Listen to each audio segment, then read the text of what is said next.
Entonces, y vamos a llamar a Fernando Andrade Sánchez. Les cuento que Fernando viene desde Colombia a exponernos su investigación en la maestría de Discapacidad e Inclusión Social de la Universidad Nacional de Colombia. Su investigación se trata sobre algo que me da mucha curiosidad, que es música propiamente sorda, y nos va a hablar de manos otras, miradas otras, silencios otros, resignificaciones culturales hacia una música propiamente sorda. Muchas gracias. Bueno, muy buenas tardes para todas y todos. Ita, gracias por la invitación. Doctora Patricia también por aceptarme aquí. Bueno, yo les traigo un cuento bien diferente, no sé. Me gusta mucho que me he visto reflejado en las intervenciones anteriores y eso casi no me pasa. Me pasa muy poco ver que las líneas anteriores casi que juegan con los pensamientos que les traigo a continuación. Pero requiere una cosa de todos ustedes y de todas ustedes. Y además me dijeron que en un segundo piso también nos están observando y me gustaría que también lo hicieran allá. Para poder aventurarnos a esto que les traigo yo, necesitamos que nuestra mente se abra a una nueva experiencia y a una resignificación desde los sentidos y desde el sentido que le damos a los sentidos. Entonces les voy a pedir que resignifiquemos nuestra experiencia y hagamos en este momento que nuestro cerebro se abra más, haciendo algo que no les va a costar gran cosa y sí nos va a dar una satisfacción enorme. Sé que no me va a alcanzar el tiempo, entonces al menos lo de ahorita va a ser una gran ganancia. Por favor, mire hacia su lado izquierdo y derecho. Mire a las personas que tiene al lado. ¿Sí? O sienta bien sentida la persona que tiene al lado. No lo invada mucho o no la invada mucho. Y por favor, dele un abrazo. Dense un abrazo, por favor. A la persona que tiene al lado, dígale, buenas tardes, qué rico que ha estado tanto tiempo acá conmigo. Llevamos tanto tiempo y no habíamos hablado ni nos habíamos mirado, solo mirando hacia el frente. Mirar hacia los lados y mirar al otro implica también mirarse a sí mismos. Y esta es tan solo una forma de mirar al otro. Por el tema me toca contarles un poquito de quién soy yo. Yo soy músico, guitarrista clásico, es mi primer estudio pregradual. Después estudio licenciatura en educación especial. Y en estos momentos pues estoy finalizando mi maestría en Discapacidad e Inclusión Social en la Universidad Nacional de Colombia. Entonces soy un músico que se ha preguntado siempre en la capacidad humana y siempre ha estado investigando entre la música y las diversas capacidades en los seres humanos y les traigo el cuento de la música propiamente sorda. Bueno, la música como un arte que está reglado y tiene una norma, ¿sí? Hay una forma normal de hacer música. Y es una de las experiencias sensoriales que tendríamos que empezar a cuestionar. Y con lo que decía Alberto, estoy totalmente de acuerdo. Yo también planteo que una cosa es música para personas sordas y otra cosa es una música sorda. En lo que se ha venido investigando, hay muchas iniciativas sobre música para personas sordas, hartas tecnológicas además. Materiales, aparatos. En India inventaron una silla que le llaman la silla áptica. Es una silla en donde sientan a la persona sorda, tiene unos sensores en las manos, unos sensores en los pies, unas cosas visuales y le ponen a reproducir una música que por medio de un procesador le traduce eso en vibraciones y en espectros visuales y todo esto, ¿sí? Pero vuelve y juega la pregunta que va a estar rondando toda esta exposición, es, ¿la música son vibraciones? ¿Sí? ¿Acaso lo que cuando yo le canto una serenata a alguien, lo que la enamora son las 440 vibraciones del la que yo hice en mi guitarra? ¿Son vibraciones? ¿La música en verdad se restringe tanto a una experiencia únicamente física? Yo no sé, yo creo que al menos a las personas que les he preguntado, mujeres, cuando dicen, no vea, así me cante mal, no más el acto de estarme cantando o de venir acá a arriesgarse a hacer algo, con eso me enamoró y él no canta, ¿sí? Entonces la música tendría un sentido mucho más allá que únicamente lo sensorial. Y bueno, hay un trasfondo eugenésico de ello. Quiere decir que sí hay personas, desde la música para personas sordas, que han sido músicos y han venido estando en la investigación retratados. pero son personas que tienen algún tipo de corrección auditiva. Quiere decir, utilizan implante coclear, utilizan audífonos o tienen restos auditivos que les permiten hacer música. Música para quiénes y música de quiénes. Por ahí vamos a estar curioseando este tema. Entonces, hay 3 escenarios para repensar y yo planteo una sospecha epistémica entre el binomio sonido y silencio, o entre el no oír y el oír. La experiencia dominante en la música es precisamente la audición, Casi que usted es músico si escucha, y si escucha bien, no es cualquier tipo de escucha. Los exámenes para entrar a estudiar música son tremendos, y no solo escucha, no, usted escucha bien y además tiene unas suficiencias en poderlo hacer. Pero entonces acá viene un problema. La música, ¿desde dónde se ha definido? Desde una experiencia oyente. Quiere decir que el sordo que quiere hacer música o acercarse a la música debe acercarse más a ser oyente y distanciarse más a ser sordo. A mí una persona me decía, en esta experiencia me decía, Fernando, y plantear una música sorda, más adelante les voy a mostrar unos ejercicios de música propiamente sorda, ¿no sería excluyente? Yo le dije, ¿y por qué excluyente? Sí, porque por ejemplo yo soy oyente y si yo veo a una persona sorda haciendo señas, pues me voy a sentir excluido porque yo no sé señas. Yo le decía, espérese, ¿a usted le gusta una música que no sea en español? Y me decía, sí, ok. ¿Qué grupo le gusta? Ella me dijo, YouTube me gusta. Ah, bien, YouTube le gusta, bien. Cuando usted escucha YouTube, ¿cree que YouTube es excluyente con usted porque no le canta en español? ¿Cuál es el asunto? Que es que no ven la lengua de señas como un idioma. Entonces cuando le dije yo a ella, no, si usted quiere entender a ese músico sordo, aprenda ese idioma. Cuando vea el video, entienda lo que le está diciendo ese cantante. ¿Le parece bonito, que se ve chévere? Como cuando a veces dicen del inglés, yo no entiendo, pero se escucha chévere, como que se escucha bonito y eso es lo que me gusta, así no entienda bien lo que están diciendo. Entonces pues aprenda inglés si quiere entender a YouTube, pues aprenda señas si quiere entender a ese músico que le está cantando desde su sorditud. Entonces acá hay una necesidad de resistencia decolonial. La experiencia en la música ha estado totalmente colonializada, porque vean que aquí también planteo una necesidad de justicia epistémica. Me gustaría que ustedes hicieran la pregunta y si alguien tiene la respuesta me la compartiera. Desde el oxímoron también se está planteando esto. ¿Qué tiene la música que se restringe a la experiencia del oído? Vean, hoy estuvimos viendo acá que se puede ver sin los ojos. Y en Colombia, por ejemplo, el Instituto Nacional para Ciegos y la Universidad Nacional ha venido haciendo unos adelantos temáticos bien interesantes sobre otras visualidades y covisualidades. Quiere decir, el cine, que es una experiencia muy, muy visual, sí se ha abierto a la posibilidad de epistémicamente entenderse que no necesariamente se tiene que ver con los ojos. Quiere decir que el sonido también se ve. Luego, ¿qué tiene la música que el movimiento no suena? ¿Me hago entender? Porque la música no puede sonar en movimientos. ¿Por qué no? Porque tiene que tener vibraciones, porque tiene que robotizarse al otro, porque tiene que ser la misma experiencia oyente pasada al sordo, porque el sordo no puede tener una experiencia propiamente sorda de la música. Desde allí, claro, se coge a Aníbal Quijano, que son unos investigadores sociólogos desde las inflexiones decoloniales y precisamente entendiendo a la persona sorda no como una persona que no escucha. No, es una persona que tiene una cultura, tiene una lengua, tiene unos saberes sociohistóricos propios y eso quiere decir que tiene unas luchas también políticas propias. Entonces es una postura decolonial frente a que la música se tenga que estar ligada a la audición y a las vibraciones. Entonces, les planteaba 3 escenarios para repensar. Primer escenario, la música para personas sordas. Quiere decir, cuando dicen que adaptan la música, ¿quién la adapta? El oyente. ¿Me hago entender? Sigue siendo una relación de poder. O sea, yo adapto la música para que el sordo pueda acceder a mi experiencia sensorial, negándole una propia. Entonces yo lo adapto para que, y le construyo la silla, o le hago un guante que vibre y se mueva, o le hago un algo para que la persona sorda se adapte a la música. Una experiencia de música para personas sordas, pero ¿quién adapta y quién le hace el favor al sordo? Un oyente que se piense en el otro. Un interrogante, por ahí no voy yo.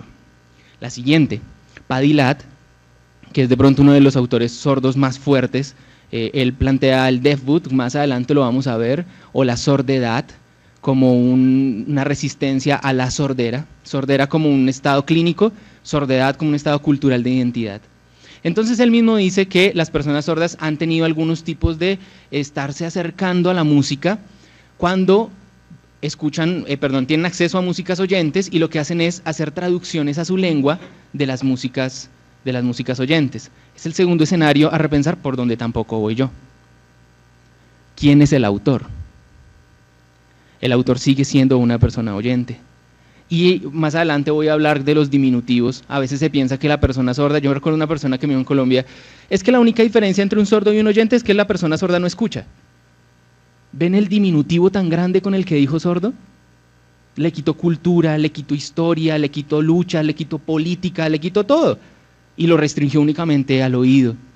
Entonces, ¿qué ocurre cuando usted dice que la persona sorda, la única diferencia es que no escucha? Pues cree que la persona sorda piensa igual que un oyente. Entonces también quitó la cultura. ¿Nos enamoramos igual? No nos enamoramos igual. No tuvimos la misma infancia. Una de las personas sordas que van a ver ustedes más adelante cantando, él me decía, Fernando, es que no puede ser igual porque vea que yo tuve una novia que intentó tener relaciones sexuales conmigo y yo no le entendí. Ella lo llevó a la biblioteca, sacó un libro de educación sexual y le empezó a mostrar. Vea. Y él decía, sí, las partes, sí, el pene, sí, las partes. Y ella le decía, vea, vamos. Y él, ¿vamos a dónde? No entiendo. ¿Hay otro libro? Me hago entender. Una experiencia de sobreprotección de un sujeto que no lo dejaron nunca ni siquiera explorarse a sí mismo y llega a un mundo en donde nos enamoramos distinto. Somos diferentes por la cultura y por la historia que tenemos. Quiere decir que el oyente que dice, como los unicornios van desapareciendo y así es el amor y toda esa cosa, esa metáfora la construye una epistemología oyente y se entiende desde el oyente. El sordo tiene sus propias metáforas, tiene sus propias formas de decir te amo, que de pronto no sean las que los oyentes esperamos. Quiere decir que esa canción oyente sigue estando en una epistemología de nosotros los oyentes, de una cultura que domina, la cultura que lo abarca todo. Ellos tendrán unas formas diferentes, lo decían antes, un chiste sordo. A mí me ha pasado que yo me he tenido que reír a la fuerza, para no quedar tan mal, porque no le entiendo el chiste, y todos los sordos riéndose, y me toca a mí como para no pasar la vergüenza. Entonces, la inflexión decolonial, además, Bourdieu plantea una cosa muy interesante, donde me planteo yo, y es la desposesión cultural. Las clases dominantes y quienes comparten la experiencia sensorial y artística, en su mayoría, tienen unas experiencias artísticas similares. Quiere decir, los que escuchan hacen música y quieren hacer música y por eso inventan más músicas. Y él le llama eso al líbido, una líbido de elementos culturales, búsqueda por cultura. Entonces por eso hay rap, por eso hay hip hop, por eso hay rancheras, porque los oyentes en esa líbido de buscar expresiones culturales producen cultura. Pero esa producción cultural también deja por fuera a las personas que no comparten ese tipo de expresiones. Y él le llama a eso una desposesión cultural. Y lo peor aún, lo plantea desde aquí, la conciencia sobre la desposesión cultural. Entre más desposesión cultural haya, menos conciencia hay en los sujetos que están desposeídos. Por eso es que uno le pregunta a la persona sorda, ¿cómo se imagina usted la música? Y él dice, música como difícil, eso oyente. ¿Sí me hago entender? Porque no son tan conscientes que los desposeyeron, que desde siempre les dijeron que para hacer música tenía que escuchar. Es la única forma de hacer música es que usted escuche, o que esté operado, o que tenga implante, o que tenga audífono, o que tenga algo. Le decía, ¿usted podría hacer música sin nada de eso? No, yo no sé, no creo, no sería música, me hago entender. Porque él mismo no es consciente de que está desposeído. Cuando se le hacen estas conversaciones sobre música sorda y se le muestra otro escenario, la misma persona, ha pasado acá y lo van a ver, dice, oiga, sí, ¿no? Yo también puedo. ¿Y como por qué tengo que tocar una guitarra o por qué me tienen que conectar a una máquina? No, yo puedo. ¿Me hago entender? Fue consciente de la desposesión, entonces él mismo actúa. Por eso la postura decolonial de este estudio. Entonces, claro, tengo unos planteamientos sobre la socioestética porque vuelve y juega la estética musical. Entonces, si nos vamos por una definición típica de la música, nos quedamos por fuera. nos quedamos por fuera porque la música es la organización estética, de la armonía, del ritmo, de la todos estos elementos oyentes desde una experiencia sensorial. Entonces, una coterránea de ustedes, Katia Mandoki, que precisamente se posiciona frente a la socioestética, una estética creada en cultura, entre los mismos propios de la cultura, o sea que debe haber una estética propia de la musicalidad sorda. No tendría uno que coger la estética musical oyente para adaptársela al sordo. No, habrá una estética que habrá que descubrir porque es socioestética, se construye, no es una cuestión de una linealidad totalmente vertical en donde desde arriba se le dice al otro cómo debería ser la estética, ¿no? También hay otras líneas que subvierten ese orden.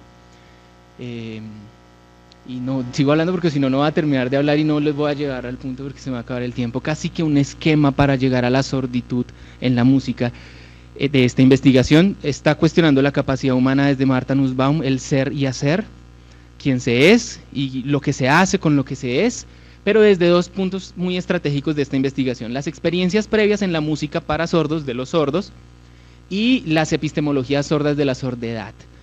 A ver si con eso se conjuga y poder llegar a resignificaciones culturales. Yo acá soy un atrevido, un provocador. Yo no soy sordo, yo no soy quien para hablar de la música sorda. Solo provoco los diálogos, solo provoco el diálogo. Les pongo una inquietud y empezamos a construir y creo que relato lo que voy descubriendo con ellos, pero yo no sería quien para decir qué es música sorda. Soy un músico oyente y siempre les he dicho a ellos, y muy oyente. Yo soy muy oyente. Es mi identidad, ¿sí? No me creo sordo, pero por una cuestión más de alteridad, estoy en una comunidad que creo que podemos hacer advocacia, todos podemos unirnos en esa lucha, pero yo soy oyente, muy oyente, y soy de esos músicos formados como músicos oyentes, pero me generan unas inquietudes, entonces esto es una provocación, ¿vale? No soy yo quien definirá qué es música sorda cuando se defina, serán ellos los que lo definan, y ellos colombianos. ¿Por qué? Porque el sordo colombiano es muy diferente al sordo mexicano, al sordo ecuatoriano, al sordo brasilero, son luchas distintas. Por eso, en la anterior yo tenía como dos grandes elementos para conversar, que es el Deafwood, desde Gallaudet, la sordedad desde la Universidad de Gallaudet, y el Deaf Gain, también la ganancia de ser sordo. Cuando dice una postura fuerte del Deaf Gain, dice, espere, ser sordo no es tener un problema auditivo. No, es tener unas capacidades visuales mucho más sobresalientes, tener unas habilidades ápticas mucho más desarrolladas, coordinación oculo-manual, bueno, empezar a ver las ganancias de ser sordo más que las pérdidas de ser sordo, pero vuelve y juega. Esos son epistemologías, con todo respeto, del norte geopolítico.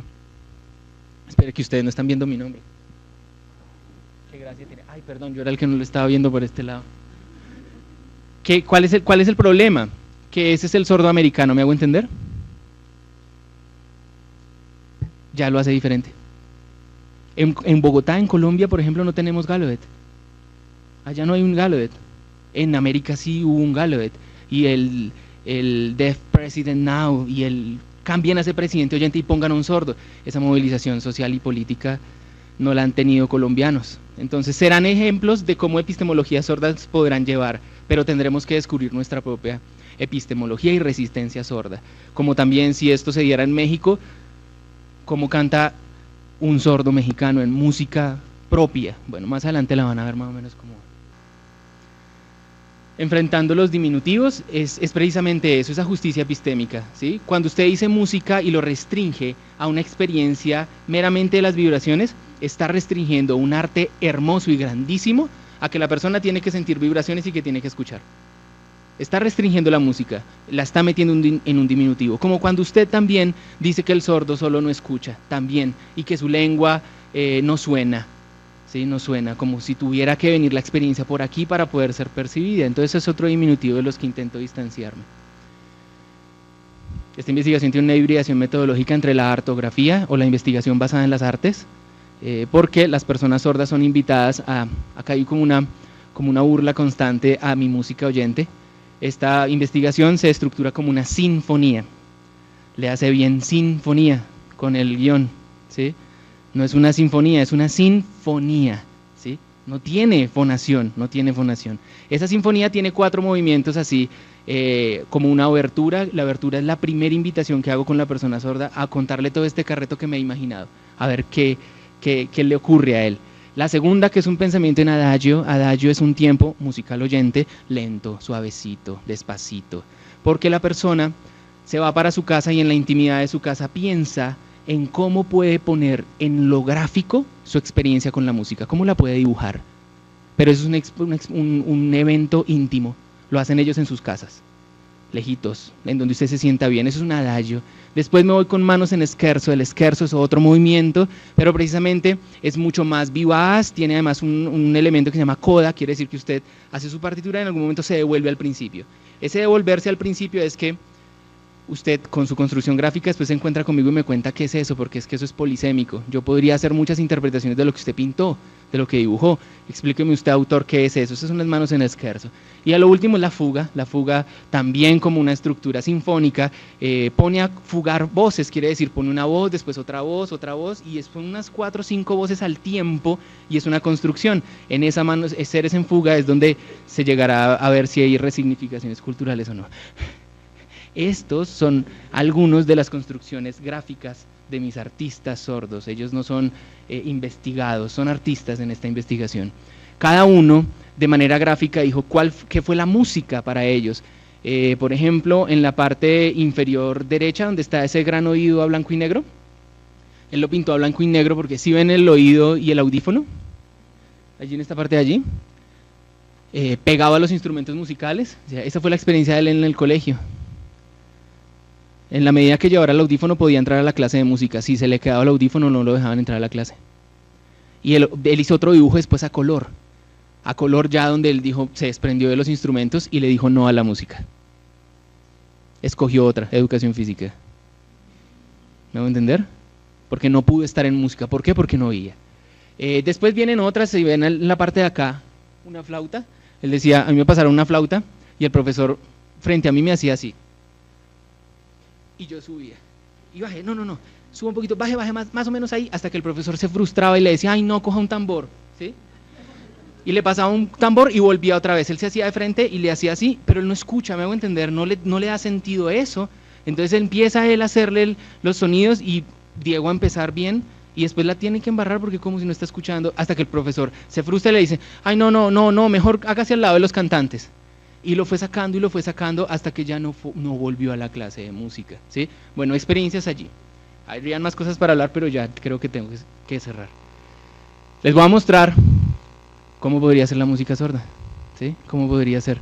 Entonces, manos, ojos, gestos, espacios, almas a la obra. Entonces, dale al primer artista, la primera estrellita de ahí. Aceptar. Mientras se demora, como creo que lo tiene acostumbrado este computador, les voy a mostrar, por ejemplo, en este caso, varias experiencias musicales sordas, ¿vale? ¿Cuál fue casi la condición? Deje de pensar en sonido, haga que sus manos suenen. ¿Cómo le va a hacer usted para que sus manos suenen? Entonces, por ejemplo, decía, si yo le hablo en esta cadencia, ¿usted me siente afanado o me siente tranquilo? Si yo le hablo en esta cadencia, ¿usted cómo me siente? Les decía yo, ¿sí? Decía, no, uy, espere, ¿qué le pasa? ¿Está bravo? ¿Me voy a entender? Vean.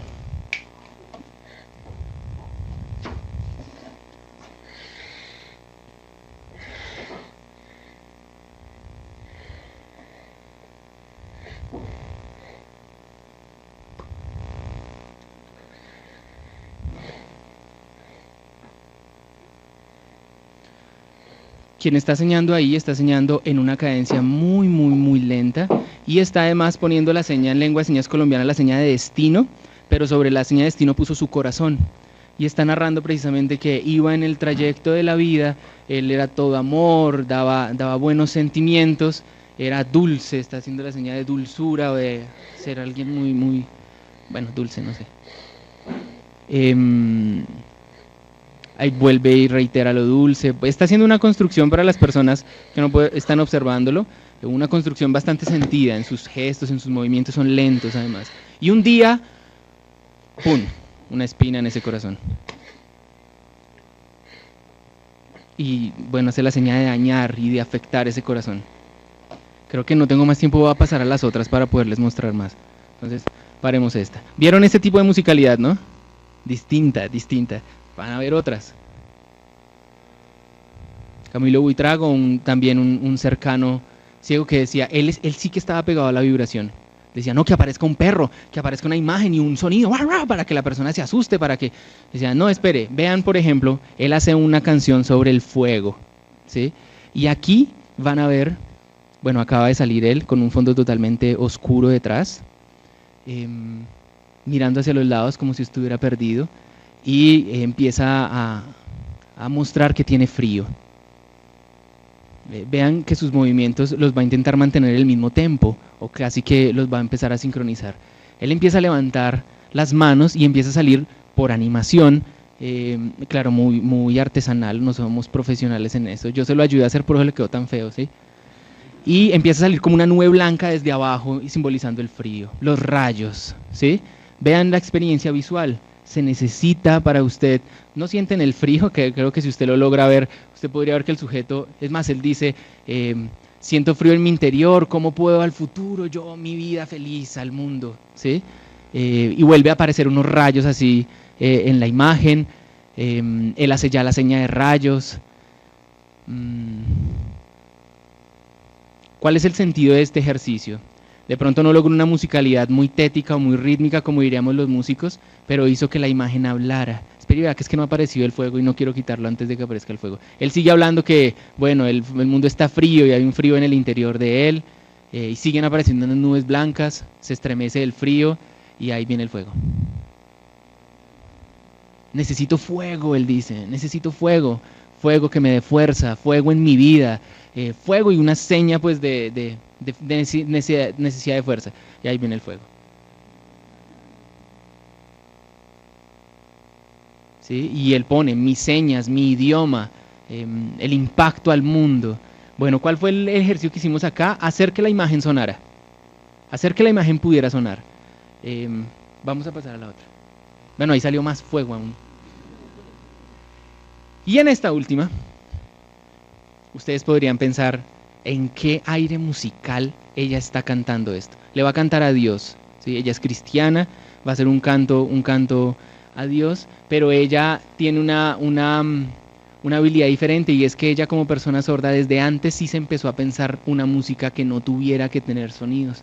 Entonces tiene una disposición diferente al ejercicio musical.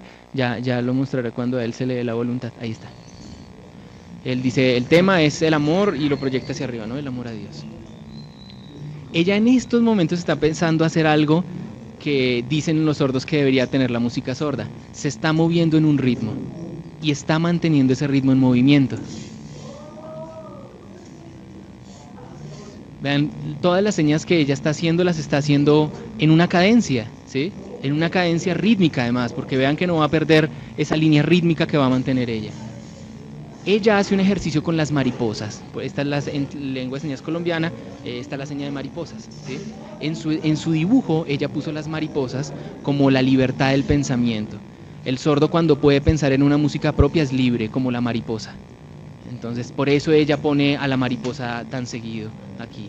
Y si se dan cuenta, ella mantiene una línea rítmica, ella se está moviendo casi como danzando, pero sin danzar, solo para llevar el ritmo. Porque ella decía, bueno, ¿y cómo saben si lo estoy cantando rápido, si lo estoy cantando despacio, si esta música es para bailar, si esta música es para que sea romántica? ¿Cómo le hacemos? Ella decía, mi cuerpo puede decir el ritmo. Ella está marcando además sus movimientos, ¿no? De una manera bastante tética.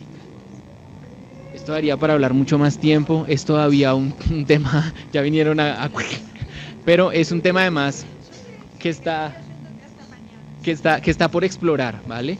Pero la idea es esa, está en construcción.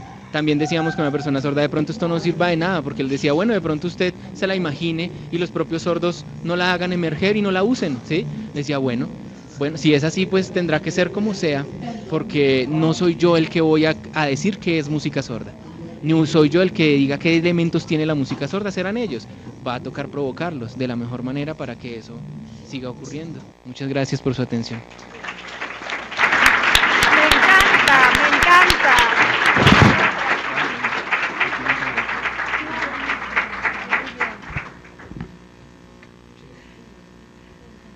Bien.